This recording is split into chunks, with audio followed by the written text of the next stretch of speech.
Hello and welcome to episode 12 of the Comedian's Tea Party with Deaves.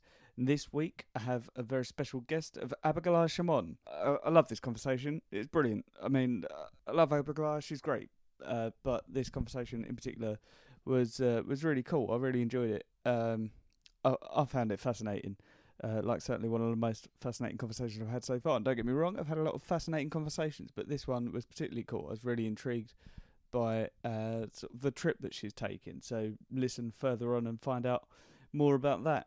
Obviously, there are plugs later on in the show for her tour, but just in case you don't get that far and you want to find out about it beforehand, she's touring her latest show, Do You Know Who I Think I Am? And that starts in September in, she believes, Leeds.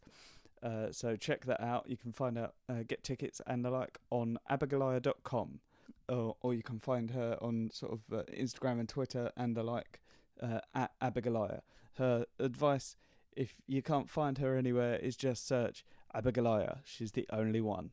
So yeah, look on a Google or equivalent search engine. There is, I will say now that there is a moderate amount of swearing. There's not loads. It's not ridiculous. Certainly not ridiculous, but there's quite a bit of swearing. So I'll just say that now, in case anybody decides to complain in the future. I've given you a warning. There's a bit of swearing, but it's not too bad, and certainly it doesn't outweigh how interesting the conversation was. There's a little bit at the end when I impart some level of wisdom, and I'm going to be honest with you. When I start describing expensive water, I think I may have been thinking of Africa. I'm reasonably certain that I heard it about Africa, that water is expensive. That, hey, I don't know. I'm not knowledgeable enough on this, but I think it's something like Coca-Cola is cheaper than bottled water. I don't know for sure if that's true. Someone please get in touch with me and correct me. Oh, while I think about it, regular listener, regular contributor and friend of mine, Chris Lowe, is doing a skydive for a Down syndrome charity in March of next year. So I'll post a link to it on the episode description. So have a look through there, and please, if you can, donate, because that'd be really amazing. It's really, really great cause. I'll be donating because I'm a lovely person. If you all want to be a lovely person, then I think you should donate too. So yeah, I'll post a link to that on the episode description. So go and find that. Go and donate.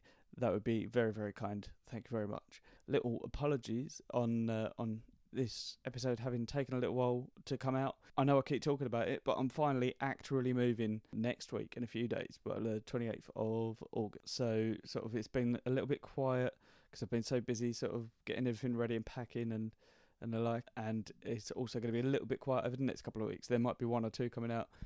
If I can, I will see what I can do. But no promises because I am going to be swamped. But we'll be back to normal business soon. So go back and listen to the others if you haven't already. And then go and tell your friends to listen to all of them. Enjoy the episode. I really enjoyed it. You'll enjoy it. Enjoy it. Thanks. See you in a bit. Quite often the episodes start with a bit of a ramble and then I actually do the introduction, but I leave it all in. Are we? Is this? We've essentially happening. started, oh, okay. But I will. Hello and welcome to the Comedian's Tea Party, episode above 11, 12 maybe, with Side Eves. I mean, it's the Comedian's Tea Party with Side Eves is what it's called. With me, Side Eves, and this week my guest Abigoliah Schamaun. Yes. Did I Abigoliah Schamaun, because you we've said had it this right. conversation at length. Yeah. Additionally, I write stuff down sometimes just to bring up, and I've got one note written for you. All right, cool. Yeah. For those listening at home, Sai and I have shared a couple of very long car journeys. I think the first gig we did was in Wales. Yes. And you drove us all the way to Wales and back because he's a fucking hero. Am I allowed to curse? Oh yeah. Okay. Yeah. Sometimes he's a fucking hero. If it feels a bit much, I'll bleep it out. Yeah. Not always. You can say whatever you want. Yeah. That was from one that you posted the other day. It was What? Abigoliah Schamaun. Oh, so last year, when I was at the Edinburgh Fringe, my name kept getting spelled wrong on chalkboards, and to a ridiculous degree. I realize I have a difficult name. I realize there's a lot of letters in my name. And usually people drop the C or they add an A or they put the U where it doesn't need to be. But this is like one of them. There was like an X. They put an X in my, and I was like, "There's no X. There's no X in my name," and I was working at the Underbelly Festival or the Underbelly venues where I've been several times before. So most of the staff knew me. So I was like, is this just like someone who hates me who's writing this on the chalkboard? Yeah. Or is this someone who hates their job? I mean, one of your posters must have been nearby as well. Yeah. Yeah. Just to go, I'm sure that's close. Yeah. What's the name? Abigoliah Schamaun? Yeah, great. Abigoliah Schamaun. Yeah. So, and so it was so funny. But yeah, one of them showed up on my timeline as in like, this happened 1 year ago. So I had to repost it to be like, hey guys, I've done the Fringe, remember? Because I'm not there this year. Instead, I'm having tea with Cy, which is a much better place to be. Absolutely. She actually had a full run booked at the Ed Fringe and just cancelled it for me. So yeah, I did. It's very kind. Yeah. Yeah, I appreciate that. Anytime. Yeah. So there's been a couple of eventful journeys, haven't there? Obviously, there was Yeah. that one. Where was that? Was it Blackheath? Blackheath, Black something. Blacksmith. What's funny about that is, so I'm buying a house with my girlfriend. Congratulations. Well, thank you very much. And I keep talking about it on the podcast because it's the reason that lots of things have been delayed. And I keep saying, oh yeah, I'm moving next week, but I'm actually moving in 2 weeks. Okay. It's happening on the 28th we're moving. Good for you. Yeah, it is. Is that, wait, what's the date today? It's the 2 weeks, 14th, yeah. Yeah, so it's finally, it's been a long time coming of everyone hearing me just sort of complaining that it's happening. Are you staying in Essex or are you moving elsewhere? elsewhere? Just down the road. Yeah. Yeah, but sort of. I have not had the privilege to buy a home yet, but every friend I know who's gone through it, it is always a much longer process than you ever expected. It should have been a very, very simple process, but it has taken, well, by the time we're in, it will be nearly 5 months, which is wow, yeah, quite long for what should have been a simple purchase. Yeah. What's my point? I don't know. Oh, we were talking about the gigs and you're putting off stuff.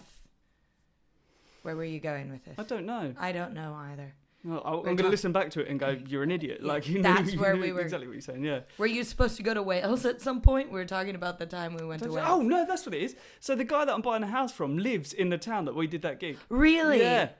Oh, wow. Yeah. Like he's moving there? Or So he's lived there for a few years, so he's been renting the house out that I'm buying. I see. I say that I'm buying, like it is very much dependent on my girlfriend because I could not afford it, but she already owns her flat, so it's all sort of working out, yeah. Oh, that's funny. Had he heard of that gig? It was in like a... It was a miners club. Yeah, it was a miners club. I wanted to say miners club, but in my head I was like, that's not a thing. But that is what it was. No, it was a miners club, yeah. Black Water? No, is that somewhere else? No, I think that was a battle in Game of Thrones. I think they all are. It was Black. I don't know. Something. You know what? Important. Tweet in to the podcast, and you let us know where we performed. What, 2 years ago, 3 years ago? Something like that. Yeah. Yeah. And that was just before. So it was that journey to that gig where we discussed my owning a van. Yes. Is what got me booked supporting you. Yes. At Comedia, which I didn't end up driving there anyway. Yeah. By then I think you got rid of the van, or we figured... I was in the process. Yeah. And, but I had, for that show, a massive staircase in the show that Cy very sweetly drove to Brighton and back for me and did support. It was really good fun. Yeah, it was.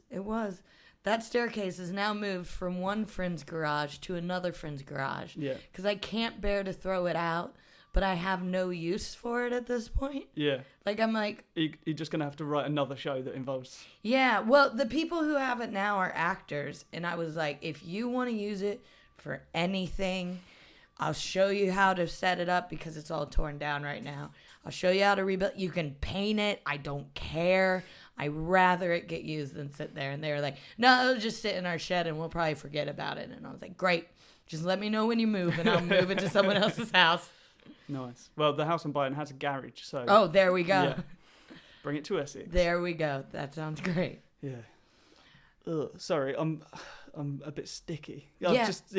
What's funny is, so I've come to Abigoliah's flat in London. Yes. So thanks very much for having me. Thank you for making the journey. Yeah, no worries. But I had to park about a third of a mile down the road. Oh, really? But what I think is indicative about the part of London that we're in is that where I parked, it would have taken me longer to drive here than it would to walk. Oh, really? Yeah. So. Oh, God. Yeah, London. Because Sai was messaging me yesterday. We're in Camden town. I'm not weird about people knowing the neighborhood. The street, that's a bit dubious, but Sai was like, is there parking in your neighborhood? And I was like, I have no clue. Because technically there is, but I don't drive. And two, the rules seem really weird about where you can park as a resident and where's meter parking. And then there's meter parking, but I never see the meter. I don't know what's going on here as far as driving. And it is at this point that I would like to plug Just Park. If you don't use the app, they don't sponsor me, but I think they should, because I will say very nice things about Just Park. You just go on there, you just say, hey, I want to purchase your parking space for a couple of hours, and they go, okay, give me some money. And that's cool. Considerably cheaper than car parks, so yeah, very good. Oh, nice. Yeah, if you're travelling around cities, Just Park. Okay, I'll remember that for when I eventually get a car. Yeah. Are you going to get a car? I keep saying I am, but that involves getting a British driver's license, which I don't have. Do you have an American one? I have an American one, but I don't know how to drive a manual. Right. I only know how to drive an automatic.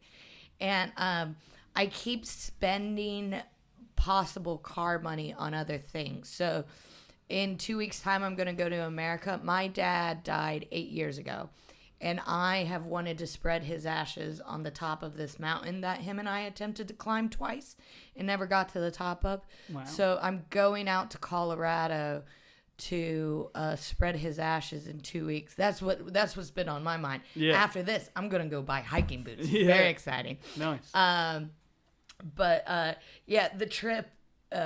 So I'm going to go out to Colorado. I'll be in Colorado for 9 days. I'll be backpacking for 4 of those. So I'm going out to acclimate because it's at quite a high altitude. Right, okay. And then the climb is very intense. So I'm going out there. I'll be there for 5 days before I do the climb. I'll climb and I'll come down. Are you camping at like base camp or? So these are just words that I've heard before. Right. I think they mean something. So I will be like putting on a backpack with a tent on my back, hiking miles into the Rocky Mountain National Park. I was going to call it the wilderness, but it's Rocky Mountain National Park. And so it's a mountain called Long's Peak, which is quite a popular climb, but it's also quite a dangerous climb. So what I'm going to do is I'm going to hike in. I'm going to camp at one campsite below the tree line, and then I'll camp for 2 days above the tree line. And for those of you who don't know about this, there's a certain altitude at which trees stop growing. Really? Because it's too high. Yeah, so I'll be up there for 2 days. It's not really... That's what I would call base camp. So I'm going to camp in what's called the boulder field. And then the boulder field is the edge of the really hard climb. Everything else is just a steep walk uphill along a rocky trail, but a trail. And then you get to the boulder field. And after that, you climb through the boulder field. And it's a bunch of rocks everywhere. There's no path. So you're just jumping from rock to rock to rock. Jesus. You go up the boulder field through what's called the Keyhole. And it's called that because the wind has basically... hollowed out a point of this rock that it kind of looks like a keyhole. It's very cool. It's very pretty. You go around that and you go what's crossed the Narrows. And the Narrows are, I don't know the mileage at this point, but it's a point where a very narrow area to climb through where it is a steep drop off. like steep as in the last time I did it, I looked down and I could see a bird flying below me. Wow. And then you go up the trough, and the trough is a bunch of little rocks. It's about 100 yards, but it's like climbing up sand. They keep sliding down. And then once you go up the trough, and this is where I pussied out last time because I'm afraid of heights. Right. You go through the keyboard of, oh, sorry. So, sorry. You go through the keyhole, through the keyboard of the winds. Or is that the narrows? Oh, I'm confusing the two. Then you go through another place where it's like there's no path and you're walking along the mountain, but it's not like that's the narrows. So you go through the keyboard of the winds, which is like a steep drop off. Then you go through the narrows, and that is a cliff. Like 100, like if you fall, you're done. Wow. You're dead. And then you reach the summit, and then if I get up to the top, that's where I will leave my father's ashes, and then I will come down and camp for one more day in the boulder field. Just what I want to do, actually, this is very appropriate. Yeah. Because the last time my dad and I spent 2 days in the boulder field, because we were like, if the weather's really bad one day, we'll go up the next day, because you can't really climb it. Like if there's a lightning storm or if it's raining like really hard like it is today, you don't want to be on this path while that's going on. So the second day or the first day, depending on the weather, I'm going to stay in the boulder field, and I'm going to buy extra travel teacups and take tea and coffee out. So as people are walking up the boulder field, I want to be able to be like, would you like a cup of coffee before you finish your journey? Oh, that's amazing. So that's what I'm going to do the second day. Oh, people are going to write folk songs about you. Yeah. Well, it was my dad's idea. The last time we did it, we hung out, and it was a beautiful day the following day, and mountain people are just friendly. They'll just stop and chat with you, and it was really lovely. So people would stop and talk to us and have a break, and my dad was like, it's a shame we can't offer them coffee or tea or something. So I was like, I'm going to do that this time. I'm going to have it going. Oh, that's really cool. So, yeah. But I've lived in a city now for so long, I'm not sure if I can talk to people. So, like strangers like that, it's like, hi, what do you want from me? Thankfully, I'm far enough removed from the city that I can converse with strangers. But what's funny about me is obviously I'm quite an awkward guy. But with it, I'm good at being like that's who I am. Yeah. Like, I've learned to embrace that, and I'll take my awkwardness and take it to people, and I'm fine with it. So I talk to them anyway, and they're like, that guy was weird, but he was nice. So very sweet, awkward man. Yeah. And do people like stop? This is such a stupid question, but in where you live, is it one of those places that's so friendly that like people just stop and talk to you in shops and stuff? No. Okay. No, I think when I was growing up, it was a bit more like that. Yeah. But, not so much now. Yeah. It's okay, but kids are. Yeah, damn kids. I will bleep that word. No respect these children. No, they're real shitbags. There's like a little area up the road from where I'm currently living at my parents', and like every time I go up there, if it snows, there's always just the same group of chavvy little shitbags throwing snowballs with rocks in at like anyone. With rocks? Yeah, they're horrible little people. And if you're listening, I hate you. And you should think about that.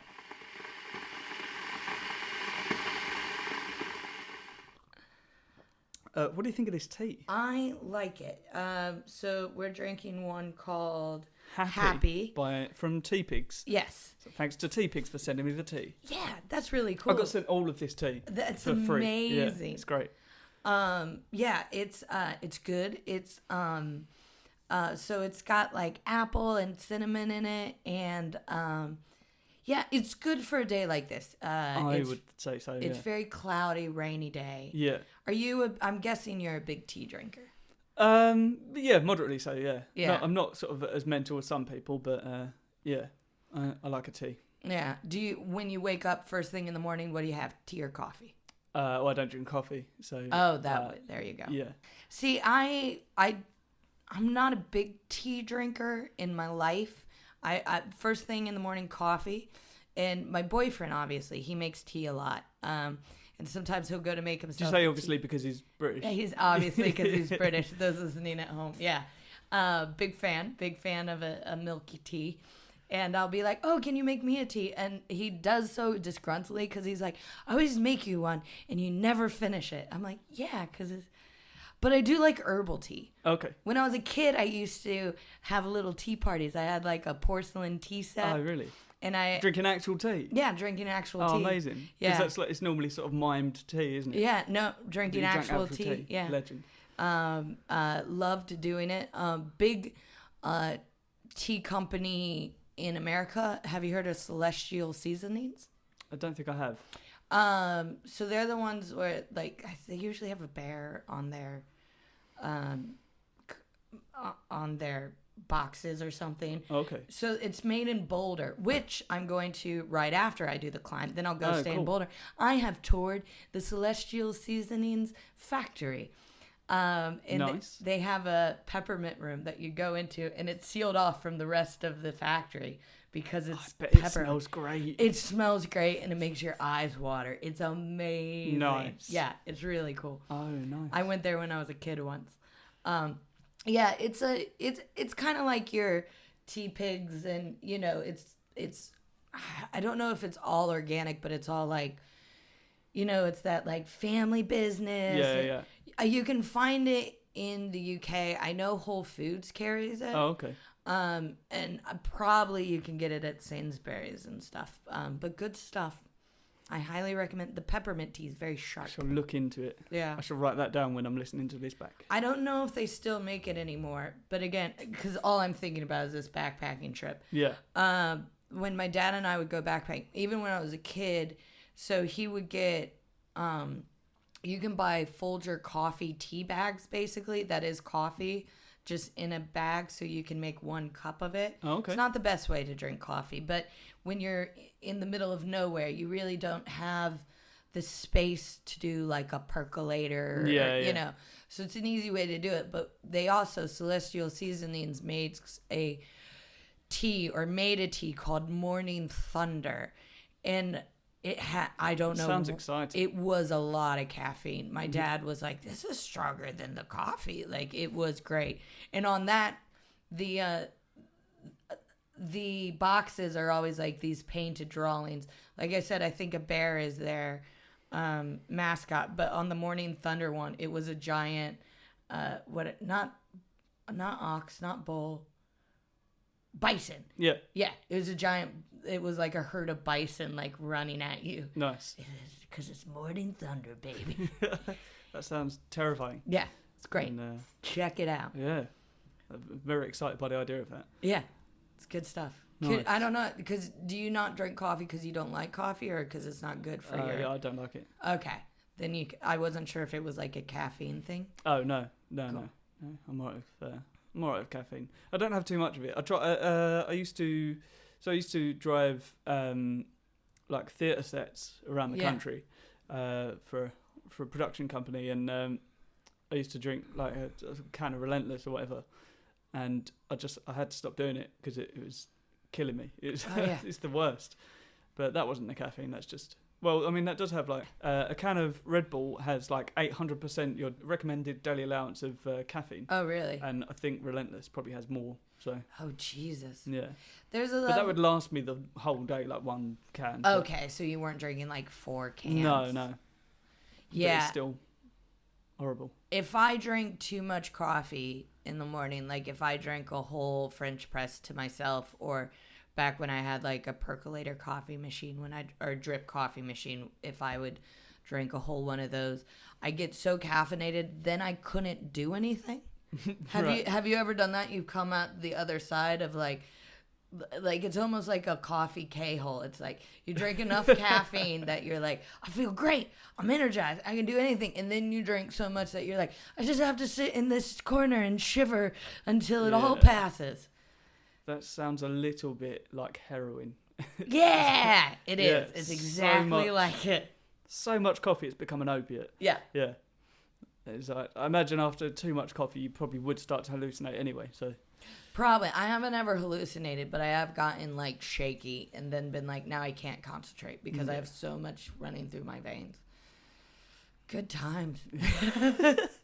Yeah, I had in the last episode with Ash Frith, we had a tea that described itself as being like, I can't remember what it was. It's like unbearably Moorish or something, which essentially equated itself to heroin. Was it? Was it? We managed to avoid it. Okay. Yeah, we didn't get hooked. So, well, I can only speak for myself. I can't speak for Ash. I've not seen him since because he's may just be in trouble. swimming in tea now. Can't get rid of selling his body for Moorish tea. Oh, poor guy. Yeah. I like an herbal tea. I do buy the ones that are like calm and digest and all that. Yeah, but I'm yeah. like, I don't think it really helps that I don't much. think so either. But it's probably a what's the thing? Placebo, is that what I'm trying to think of? Placebo. Yeah, it's probably placebo, where like you think it's helping you digest stuff, so your body just goes, oh, all right. Well, There's probably stuff in it that helps, but yeah, just like not... I think licorice helps like ease Yes. digestion and stuff like that. Or aniseed, I think is the actual seed is what it is, but not enough to be like, this is changing my life. Yeah. That is, I think people like sort of drink those things thinking, oh, this is gonna save me. Like, I'll eat 6 burgers and then I'll just have a digest tea. Yeah, it's not. You're still fucked. Yeah. But or but the one you do have to be aware of is digestive teas that have senna in it. Yes. Because that is a laxative. Yes. And that will ruin you. Yeah, you don't want that. No, it's very bad. That one does work. Don't try it at home, kids. Have you done it? Yeah, I've done it. Because I am a former yoga instructor, so I've done the cleanses. You know what I mean? I've done the lemonade and cayenne pepper cleanse where you drink a laxative tea or a liter of salt water to cleanse your bowels every day. It is disgusting. I did it in my 20s. I would never recommend it because you're essentially starving and shitting all at the same time. Yeah, that sounds like the worst. It's really gross. Jesus. And like, yes, you lose weight, but it's only because you're like shitting constantly and not eating anything. Bloody hell. Yeah, it's horrible. And then when you go off of it, you look at a pear and you gain weight. That's how like little you've eaten. Yeah. It's not good. Well, good grief. I shall try to avoid that. Thankfully, my metabolism is still sort of reasonably good. It's slowing down. Yeah. Because you and I, we're a similar age. Yeah, I think so. So I'm a few months older than you, I think. Okay. I've just turned 34. Okay, yeah, then you are. Yeah, I'm 33. Yeah. And I would say in the last 2 years, I've reached a point where my body started going, you're going to have to stop eating pizzas. Oh, really? Yeah. See, I've become aware of it. I have never had a fast metabolism. I've always been like a curvy lady. Like even when I was at my most in shape, I've never been like a really svelte looking person. Yeah. So when everyone I feel like we are at that age where friends are like, oh, I just can't eat like I used to, and I'm like, no, it's it's the exact same. It's still slow. Yeah. It might be slightly slower, but it's just I've had a slow metabolism my whole life. So I'm like, no, this is just the way my body's always been. Yeah. No, I can still eat loads, but I just have to move more afterwards. Yeah. The thing that's catching up with me, listen to us in our 30s drinking tea. Oh, we're so old. Is drinking as the hangovers hurt more. And not even that I get a headache too badly or like a stomach thing too badly. It's just that I notice I'm far more slow moving the next day after a few drinks than before, when you could just wake up and be like, great, I'll just go to yoga and then go on a run and then do 4 open mics and And now I'm like, I just need to sit. A lot of my coping mechanisms when things get too intense apparently is to sit in a corner. Yeah, that's fair. I think that's if it's not true of most people, then it really should be, because sitting is quite good. It's great. I'm a big fan. I do it most days. Yeah. Yeah, we're sitting right now. Yeah. I'm loving it. Have you heard of those standing desks? Yeah, it looks like the absolute worst. I kind of want one because in my head, I think I would get one and then immediately, like a week later, buy a stool high enough to sit down. Yeah, like a breakfast stool. Exactly. Yeah. But in my head, it would make me more creative because I'd be standing and I'd be like thinking on my feet. Yeah. That's what I'd be doing. I'd be thinking on my feet. Where I know, like, most things like that, I would buy it and then, like, either not use it or, like I said, like, buy a chair. But I find them fascinating. That, like, that's the thing. It's like, we sit too much. Yeah. So now stand at your computer. It's like, Whereas yesterday, I put together about 15 to 20 minutes of my new show, cross-legged, sat on my bed. Yeah. So I think I'm all right. Yeah. Well, that's it. Some people can't sit cross-legged. Yeah. That's the most comfortable way for me to sit. Yeah. That's one thing I hate about long airplane rides is because you're so close to everyone. I fly economy, don't want to brag, but because you're sitting so close, if you're sitting next to people. I fly in the luggage hold. Just always always suffering just a bit more. That's what I like about you. I fly hanging onto the wheels. Yeah. It's cheaper. Tie myself onto the wings. But eventually I have to, like, cross my legs. Yeah. To sit down. Like, I just did it now. So when I'm on, like, a crowded flight, the fact that I can't put both my feet up is really uncomfortable. Like, having both my feet flat on the floor is, like, oh, I'm not into it. I'm not doing it now. Like, I'm wearing shoes so I can't cross my legs, but they are tucked beneath the chair. Yeah. I just can't do it. But I sit cross-legged as well, which for sort of most men don't do. Is that a gender thing? Your testicles get in the way. Ah, okay. I've learned a way of I'll cross my legs, and I've got such a manner where when I move, I make sure that they go on one side or the other of my leg. So I've only ever squashed stuff like twice. Oh, you're a pro. Yeah, been doing it for a long time. But I've got a bad right knee, so it feels nice to rest it on stuff. Let it hang. Yeah. When I was a yoga instructor, there's a pose called eagle pose where you wrap one foot around the other. Like, you're standing and then you cross one leg behind the other and you're balancing on one foot. Okay. And I do a thing where, sorry to interrupt. No, go for it. I do a thing where I stand like a flamingo. Right. Which sounds possibly similar. Yeah, that's tree pose. So that's your foot, like, on the side. I'm guessing it on the side of your leg. So this one's like, you know how you cross your legs sitting down? Yeah. Yeah. That's what you're doing in this pose, but you're squatting and there's no chair behind you. Does that make sense? I'm with you.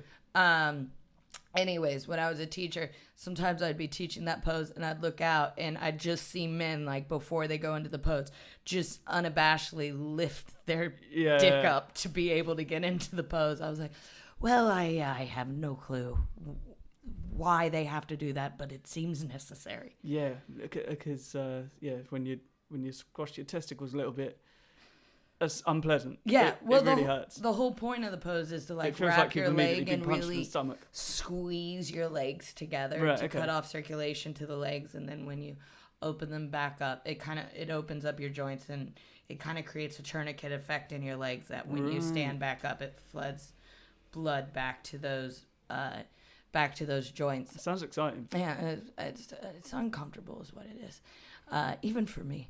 But so I get why guys would have to do that because then you have the teacher being like, squeeze your legs together as hard as possible. It's like, I don't want to do it. Yeah, no, that sounds unpleasant. Yeah. Mm. Yeah, I just stand like a flamingo because it's comfortable. I do that. But it really annoys my girlfriend. She thinks I do it just to annoy her, but I do it when she's not there as well. I went through a time in stand-up where I'd stand like that on stage. Really? I'd stand with one foot flat on the ground and the other foot resting against my calf. Yeah. So in that, not all the way, not on my thigh, really high up, but it was just really comfortable. It's also, I think, a way to show off. Yeah, wow. I was doing a lot of yoga at that point in my life too, so I was like, You're this still is doing a lot just of how yoga? I stand. I still practice a good bit, but now I'm not as religious about it. Like at one point in my life, I was practicing 6 days a week. Wow. This week I've practiced twice. Okay. And it's only Tuesday, so that's... Yeah, actually, yeah. Well, I probably won't, maybe I'll practice tonight. I don't know. And then, yeah, so I try to practice 3 times a week. But the reason why I say I'm not religious about it anymore is like, if I go on vacation, I won't practice yoga, which is vacation. But then it takes me forever to go back to yoga again. Then it's like 2 weeks later, I'm like, oh, now I feel like shit. Now I have to go back. Now I'm not like, I can't wait to do yoga. I'm like, I gotta go. I have to go now. So, do you do it from a fitness perspective? Yeah. So I started in Bikram Yoga, which is hot yoga, which is basically fitness yoga. Right. So I do it from a fitness perspective, but I'm also not as intense of like, the class has to be as hard as possible, which no yoga instructor will tell you that it ever should be. It's just when I was like 18 years old practicing yoga, I was like, how far can I bend my spine? And now I'm like, then you know what? Savasana's great. That's the one where you just lay down. Right, okay.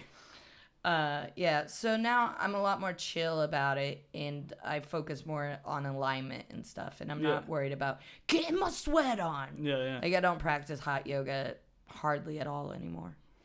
Yeah. I've never done yoga, but oh, really? I have always been interested. It's great. I've just never got around to it. Yeah. Well, you'll do it, or you won't do it. Like, yeah, I feel those are the options. Yeah, well, I feel like even now, I hardly teach, and people will still come up to me and be like, oh, I keep meaning to go to yoga. And I'm like, I don't care. Like, it's your personal choice. Like, if you like yoga, do yoga. If you don't like yoga, do something else. If you don't want to do something else, again, big fan of sitting in a corner. Absolutely. Big fan of sitting in a corner. Massively in support of that. Yeah. Yeah, so they come to you like you're the sort of the gatekeeper of yoga. Yeah, people to still apologize. Or like I'll be in a green room and a comedian will turn to me and be like, "So, I have like this tightness here on my body. Like, what yoga pose should I do?" And I've gotten to a point where I was like, "I could tell you, but you're not gonna do it. Yeah, we're only having this conversation as like a polite way of relating to each other. Yeah. This is not."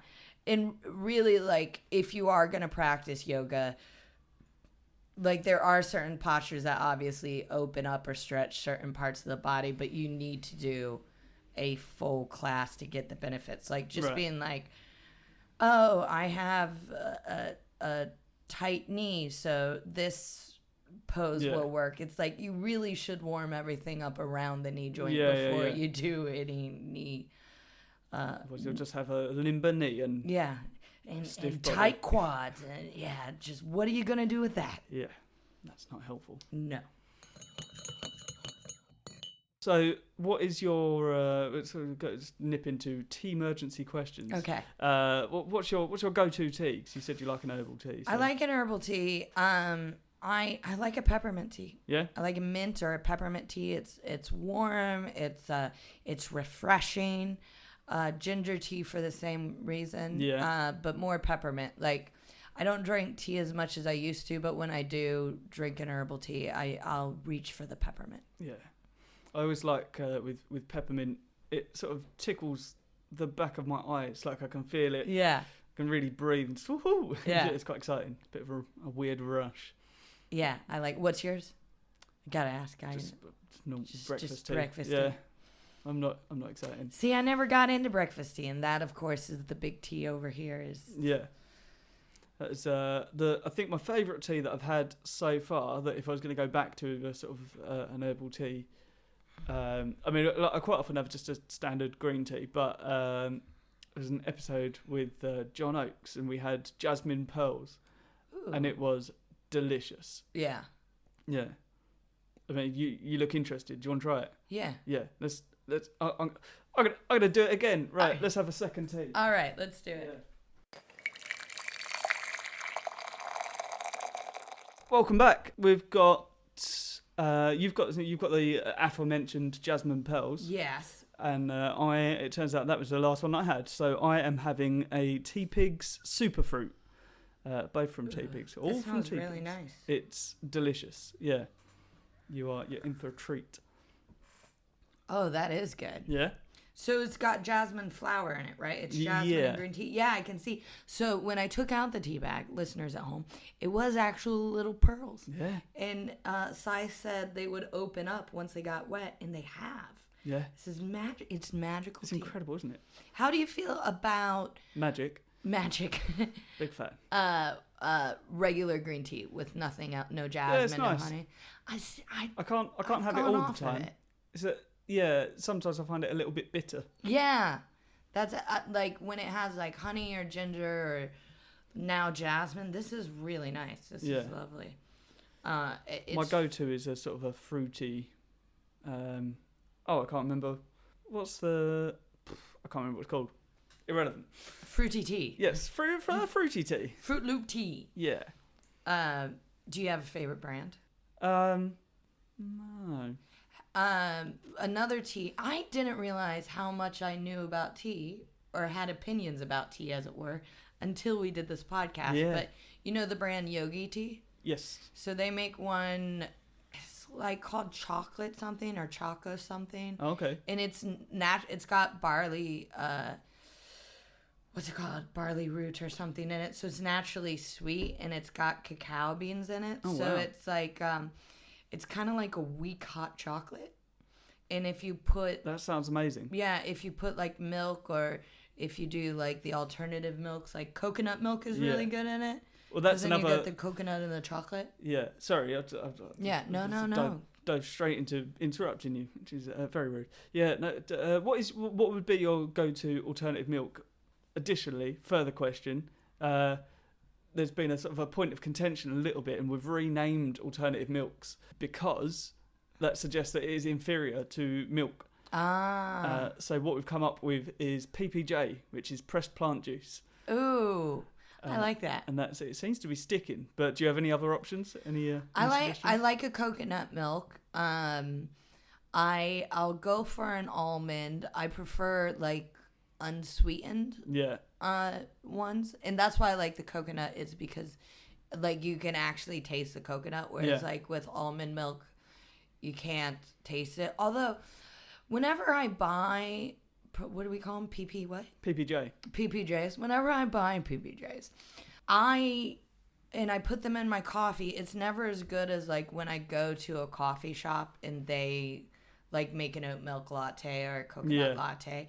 They do it way better. Just pouring it simply into coffee or tea is just never as good as like when they do the whole frothy thing. Yeah, it is impressive. Yeah. I genuinely, generally speaking, I drink cow's milk in my coffee. Yeah. What kind of, what are you looking at? Blue? Green? Red? Semi-skimmed? So yeah, green. This is a green one. Green milk. Although I do like pouring cream. Okay. And in the States, we have something called half and half. Yeah. What is that? It's half cream, half milk. Oh, okay. And that's what I grew up on. And you can't really find it here. When my mom comes, I buy double cream for her to put in a coffee. Oh, wow. Because I'm like, we don't have half and half, so here. And of course, cream, this is just so decadent. You know? When you put cream in coffee, it's basically like having a meal. Yeah, that sounds filling. Yeah, it is. It's great. Nice. Especially the way I do it. Half cream, half coffee. Yes, that's essentially a cake, isn't it? Yeah. Yeah. I make no apologies. Nice. Do you like a sort of a breakfast tea? Yeah, I like it. I don't like crave them. It's always like if someone else is having a breakfast tea, I'm like, that would be nice. Yeah, sure. I'll have it. Do you dunk a biscuit? Yes. Yeah. What's your go-to biscuit for dunking? I don't really eat a lot of biscuits, so it's more like I would dunk a biscuit. Right. If one was on... When I first got here, I was obsessed with digestive biscuits. Classic. I like the ones with chocolate and caramel on top. Yeah. They're nice. Nice. Yeah, they are good. I've not had one of those in ages. Yeah. Oh, now I need one. Now I'm like, I need a biscuit. Definitely going to get some on the way home. Yeah. But to me, that's what, whenever someone's like, what's your favorite biscuit? In my head, I'm always like digestive biscuits, because I don't consider a chocolate chip or like Oreo or like all that. To me, that's cookie. Yeah, okay. So, but a digestive biscuit is like, oh, this is a British thing. Yeah. Have you ever had a digestive biscuit with butter on it? No. Best thing in the world. So the regular one with nothing on. Yeah, just spread a little bit of butter on it. Oh, this sounds nice. It's incredible. Try that. It is a real diabetic treat. Like you're getting ill, but it's fine. It's basically like turning. It's basically taking a digestive biscuit and then turning it into shortbread. Yeah. I'm on board. I am on board. Yeah. Oh yeah, right. Now, being of a similar age, sorry to point, nobody else knows that I pointed, but now they do. Being of a similar age, do you drink a hot drink to cool you down? No. In hot weather?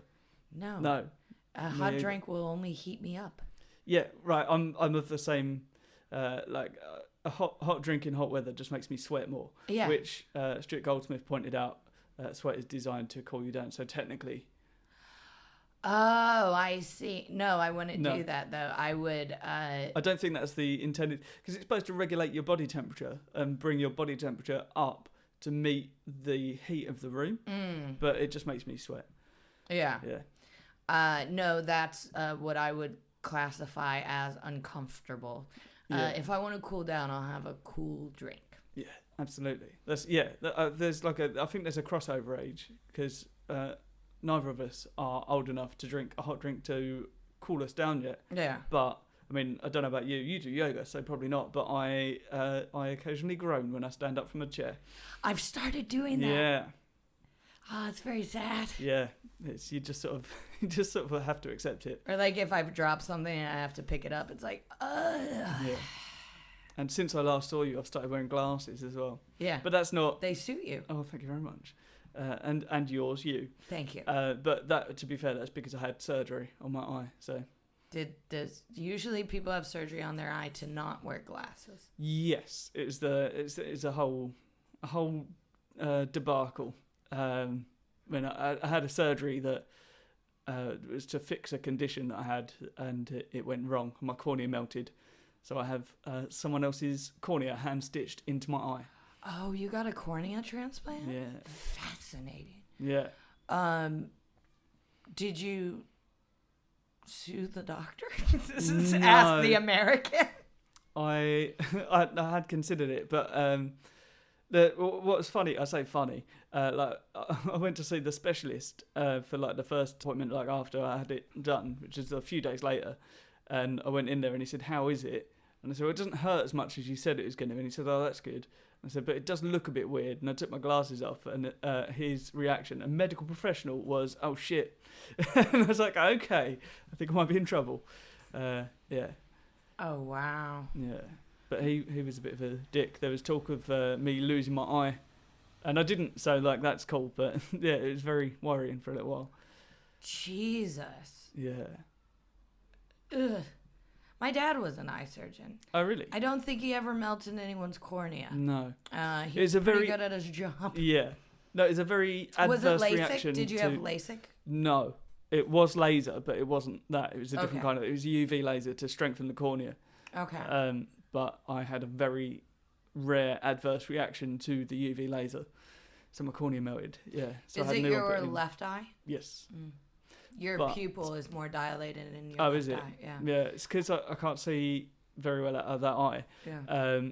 I wouldn't have noticed unless you started talking about your eyes, but now I'm like, oh yeah, it's his left eye. It's definitely that one. That has a corneal transplant.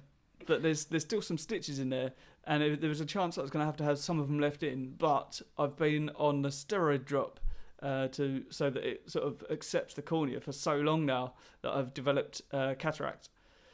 So now you need a lens transplant. No, I need to have all the stitches taken out of this because it's in now, it's fine. Yeah. But I need to have the rest of the stitches taken out and then cataract surgery. Yeah, that was one that my dad. Most eye surgeons, their patients are a little older. Most people get cataracts as they get older. It's not uncommon, but I watched him do cataract surgery. I went in when I was a kid. I thought it was cool. Okay. I can tell you what they do or what they did back then. You can't freak me out because I'll tell you about what else happened. Okay, all right. I've watched the first surgery. So what they do is they make an incision, or this is okay. So what? This is maybe 15, 20 years ago. I watched this, so I don't know how the surgery has advanced. Yeah. So they have they hold your eye open. They've got a little clamp or scope or whatever. Hold your eye open. Give you drops so it numbs your eye. And they make an incision along the iris, which is the colored part of the eye. Yeah. And then they go in there with like a vacuum thing, and they suck out the lens. And then they take that's the cataract is a cloudiness of the lens in your eye. Yeah. That's what that is. So they suck out the lens. Then they take the lens transplant, which is plastic, I think, or basically it's not like a corneal transplant. It's not like human, Right. And then they put that in, and then they stitch it up. And then what often happens after cataract surgery is because your body's like, what have you done? Because you've removed a part of the body. A membrane will grow over the new lens, creating the same fogginess that had occurred in the cataracts or difficult. So then you have to go in for laser surgery where they go in and they shoot lasers at the membrane to knock it down so you can see properly. Good grief. Yeah. When I was a kid, I got to play with a laser. Not on someone's eye. You look so excited. It was so much fun. My dad put a little alcohol swab pad on like taped it to where someone would put their head and go. He's like, "Look at that!" And then everything's magnified through the through the binoculars. I don't know what it's called, and and I shot the print off of the alcohol swab pad. Wow. Yeah, it was really fun. That's very small. Like unless you were looking through a microscopic lens, which is what they view your eye through, you wouldn't see the fact that I had shot the made holes in the lettering. You could only see it at that lens level. So it's not like that's insane. Yeah, it's really cool. It's not like a Superman laser. Like it's very, very small. Well, I mean, hopefully they've improved their techniques over the last 15 years, and I just have to have one more surgery. Yeah. 'Cause 2 is enough, but yeah. So, oh no, fair enough. Yeah, no, that's pretty messed up. Ask him. So do you have to be awake during the cataract surgery? So you are sedated, but you are awake. So in the way they numb your eye, you can't see anything, and they tape your other eye shut. Oh, right, okay. But because I was awake during the first one, and I could see that. You could. When he was rubbing away a layer of my eye. And I was watching that. I don't think they can see, but I could be wrong. They are sedated, or were back then. But I remember someone being on the table and my dad doing, I think it was a cataract. It might have been a blepharoplasty. But the anesthesiologist and the nurse and my dad are all in the room, and I'm kind of standing in the back just watching because I can't touch anything obviously. And the anesthesiologist goes, "Has anyone seen any good movies lately?" And the patient goes, "The Green Mile's quite good." Oh my word! So yeah. Oh, that's messed up. Yeah. Yeah, because I was in there for an hour. And there were 2 different nurses, and I think one was sort of observing to make sure everything's going right. The other one's dropping various eye drops in. Sort of there's vitamin ones to sort of help strengthen it, and numbing agents as well. And then the dude came in sort of near the end and rubbed away the layer of my eye. And then the reason I had to be awake was I had to stare at the UV laser. Oh, okay. So that it was always shining in the right place. Oh wow. But so I wish I'd looked away now. Could you? I mean, obviously it didn't hurt when he took your eye. No, it's numb. I could feel it moving though. Yeah, I was gonna say, could you feel pressure or anything? Wow. Yeah, it's really weird, really, really weird. Because it didn't hurt at all, but I could definitely feel my eye going. Boop, boop, boop, boop. Yeah. It's weird. Yeah. And then do you have to go in for another? So you do have to go in for cataract surgery? Yeah, so I've got to have the stitches removed from my eye because there's still, I think, 7 in there. Okay. Because I've had some removed. Because they basically use that to feel manipulate your... No, not really. I could... before I went in for the last time I had some out, I could feel one had got loose. So that was really uncomfortable. And then they just they popped it out. And it's fine. Oh, wow. Yeah, so you can't really feel them, but you can feel them when they get loose. But they use it to manipulate the cornea so that you can see better, because they have to get it to a certain point where like you can see well enough to get along with it. And then they leave it just in case, because if they took another one out, it might get worse. So they don't know. They don't want to take that risk. So they get it to a point where it's you can live with it, and then they leave the rest in. But I've now developed a cataract, so got to have the rest out. So while they're in there, yeah, get it done. Yeah, but, yeah, it's pretty messed up. Ask them if there's a chance you might have to do laser after the cataract, if a membrane will grow over the lens implant. Yeah, there's a photo on my Instagram from about a year and a half ago when I had it done. Of I can't remember exactly what it was. It was something written on the cupboard that I think was like laser eye, and I was like, I want one of those put in. It's like a Terminator eye. Yeah, that would be so cool. One eye, Superman. One eye. Imagine that. Like, don't need to carry a card anymore. Yeah, bank card. Just got it. Cool, yeah. Oh, that'd be awesome. So, what do you think of your tea? I like it. I like it very much. Yeah, it's good. It's sweet. You can taste the green tea, but I think the jasmine takes away the bitterness of it. Yeah. So it's got like a bit of a sweetness to it. I'm going to try it again because the first time I had it, it hadn't steeped as long. Yeah. Which is a word that I've just learned that, yeah. It's a funny thing about teas. It seems like you know more about tea than I do. And I don't in any way profess to be a tea expert. This is very much a sort of a journey to learn more about tea. Yeah. But I didn't realise that this podcast was going to be about as much about tea as it is. But it's quite cool. There's everyone that's come on so far has been like, oh yeah, I really like tea. Oh, cool. Yeah, it's convenient, except for like 2 people who have just completely dismissed it and gone, I only like coffee. Why are you here? Yeah, I mean, should have let me know. I mean, there's nothing wrong with liking coffee, but it's like, it's a tea podcast. Just sit down and have a tea. Have a tea. Talk about it. And also, like I said, sometimes if I drink too much coffee, it makes me jittery. What is nice about a tea is because it's a lot more chilled out. Yeah. It doesn't like make my stomach as weird, and yeah, I like it. Yeah. I like an iced tea. I've never had iced tea. Oh my gosh, are you missing? All right. Great. It's just I don't think it's breakfast tea. It's what the tea leaf is, but in the South of the United States of America, sweet tea. Yeah, sweet teas. I've heard about it. So it's iced tea, right? And they dump a fuck ton of sugar in it. Okay. But they stir it all so it's all like nice and dissolved, and you get the tea and then the sweet, and you add a little lemon. It's very, very nice, and it's maybe one of the reasons why obesity is such a diabetes is a problem in the States.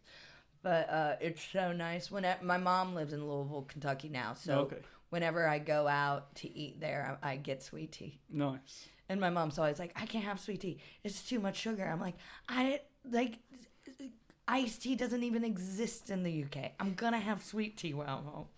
Yeah, fair enough. Nice. I once read, on the similar subject, I once read, and that is basically my disclaimer for saying this could be wrong, but I read it somewhere once, so I believe it, that something like 80% of Americans are dehydrated. You told me this on one of our long car journeys, and it just stuck with me. Yeah. Yeah, finish the thought. Sorry, I interrupted you. Yeah, no, that's all right. No, it's because, I'm essentially telling the audience now rather than you, because the feeling of being hungry is very similar to being thirsty. So rather than drinking more water, which is like, it's expensive out there, isn't it? Water? Is it bottled water? Or am I wrong? You can drink water from the tap. Yeah, obviously, yeah. But like, bottled water is Is it like bottled water's more expensive than a can of Coke? Is that right? I don't know. I could be thinking of a third world country. I don't know. Also, it depends like what type of bottle. You know, like Smart Water bottles, and then have you ever heard of Voss water? Yeah. Those are like really expensive. It's very nice. Yeah. Have you ever had it? Voss water? Yeah. Yeah. It's nice. It's it comes really in a glass. The thing is you're basically buying a really nice water bottle. That's all it is. They're glass water bottles. You can use them forever and ever. Anyway, continue. When I used to work in theatre, like loads of different artists would come in, and some of them they specified what type of water they wanted. And one time they had Voss water, and I may have borrowed a couple of bottles. Yeah. And it's really nice. As is Fiji water. Yeah, Fiji water is good.